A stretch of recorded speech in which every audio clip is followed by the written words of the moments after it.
ঘুরতে একটু বেশি ভালোবাসি, তাই বোনরা যখন আসে তখনই ঘুরতে বেরিয়ে যায়। কখনো যায় বহরমপুর, কখনো যায় হাজারদুয়ারি, আর কখনো কখনো নিজের জায়গাতেই ঘুরে বেড়ায়। তো যাই হোক, আজকে গেছিলাম ভারত সেবা আশ্রমে। আর এই ভিডিওটা হচ্ছে বোনরা যখন এসেছিল কিছুদিন আগে, সরি কিছুদিন বলবো না, কারণ অনেকটা দিন আগে মানে পার হয়ে গেছে, প্রায় 1 মাস হবে, তারও বেশি হবে, তো কম হবে না। তো ভিডিওটা এডিট করার কারণে আমার পোস্ট করা হচ্ছিল না, তো আজকে বসেছি এডিট করতে, তাই ভাবলাম আজকে পোস্ট করে দেবো। তো ভিডিওগুলো ছিল গ্যালারিতে, তো চলো তোমাদেরকে বলি সেই দিনের একটা গল্প। তো সেদিন সন্ধ্যাবেলায় বোনকে বলি চল একটু ঘুরে আসি। তো বোনটা বলে চল কোথায় যাবি? আমি বললাম চল ভারত সেবা আশ্রমে সন্ধ্যা আরতি হবে, দেখতে যাব। তো সেই মতো আমরা চলে এসেছিলাম আশ্রমে, আর তখন আরতি শুরু হয়নি, কারণ কিছুক্ষণ পর হবে। তো ছেলেদিকে এদিকে খেলতে দিয়েছি, ওরা বেশ খেলাধুলা করে বেড়াচ্ছিল। তারপরে কিছুক্ষণ পর আরতি শুরু হয়। তো আমরা বাড়ি চলে আসবো, মানে আরতি দেখার মতো টাইম আমাদের কাছে ছিল না, অনেক কাজ ছিল। তো সেই মতো এই যে কিছুক্ষণ ওখানে দাঁড়িয়ে গল্প করে তারপরে ছবি তুলে এখন যাব ফুচকা খাওয়ার জন্য। বোন বলল চল ফুচকা খাই। তো সেই মতো এই যে এখন দাঁড়িয়ে পড়েছি জল ফুচকা খাওয়ার জন্য। আর জল ফুচকা খেতে আমার ভীষণ ভালো লাগে। তুমি দই ফুচকা, তারপরে হচ্ছে ফায়ার ফুচকা, চকলেট ফুচকা তুমি যতই দাও, সবথেকে বেস্ট লাগে হচ্ছে আমার জল ফুচকা। তো এই যে এখন সবাই মিলে জল ফুচকা খেয়ে নিচ্ছি, তারপরে 1 প্লেট নেব দই ফুচকা।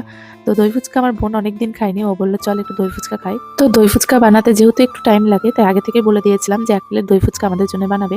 আর এদিকে রেডি করে এই যে আমাদের দিয়ে দিয়েছে। তো আমার ছেলে তো দই খেতে ভীষণ ভালোবাসে, তাই দই ফুচকাটা ওর ভালো লেগেছে। আর এদিকে আমার বোনের ছেলে দই খেতে একদম পছন্দ করে না, তাই যতবারই ওকে দিচ্ছিলাম ও বলছে খাবো না খাবো না। তো জোর করে একটু খাওয়ানো হয়েছিল। ও শুধু দেখেই যাচ্ছে যে দই কেন দেওয়া, মানে ও খেতে ভালোবাসে না। আর এদিকে আমার ছেলে পুরো খাচ্ছে, মানে ওর ভালো লাগছে, দই টই দেওয়া আছে।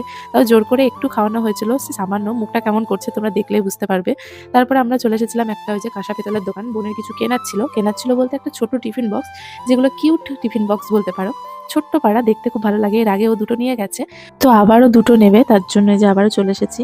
চলো এদিকে টিফিন বক্স নেওয়া আমাদের কমপ্লিট, এখন এসেছি রামসীতা মন্দিরে। আর এই মন্দিরটা দেখো নতুন করে করেছে, এত সুন্দর লাগে দেখতে, মানে ওখানে যদি যাই মনে হয় আরো 1 ঘন্টা বসি। তো এই যে আমার ছেলেদের জন্য তো বসা হবে না, কারণ ওরা দৌড়াদৌড়ি করছে, চিল্লাচিল্লি করছে, তো বেশিক্ষণ বসতে পারিনি। কিছুক্ষণ বসে এই যে প্রণাম করে তারপরে এখন যাব হচ্ছে আমরা পার্লারে। তার আগে দেখায় রামসীতা মন্দিরে একটা খুব ভালো জিনিস করেছে, যেটা আমার খুব পছন্দ, মানে খুব ভালো লেগেছে। সেটা হচ্ছে জুতো ধোয়ার জায়গা, যেটা আমার ছেলেদের মানে বেশি ভালো লেগেছে। তো প্রতিটা মন্দিরেই তো আমরা জুতো খুলে উঠি, তো জুতো খুলে কোথায় রাখি? হয়তো সিঁড়ির নিচে, না হলে মন্দিরের এক পাশে।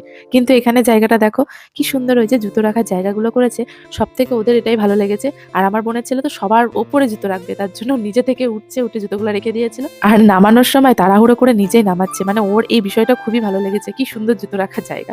তো যাই হোক, এইদিকে আমরা এখন মন্দির থেকে বেরিয়ে পড়েছি, এখন যাব পার্লারে। তো পার্লারে যাওয়ার কোনো কথা ছিল না, হুট করে মানে প্ল্যান হলো যে চল আইব্রোটা করে নিই। যখন এসেছি রাস্তায়, আবার কখন আসবো কি আসবো না কোনো ঠিক নেই। তো সেই মতো এই যে আমরা চলে এসেছি পার্লারে, আর 3 জনায় এখন আইব্রো করব।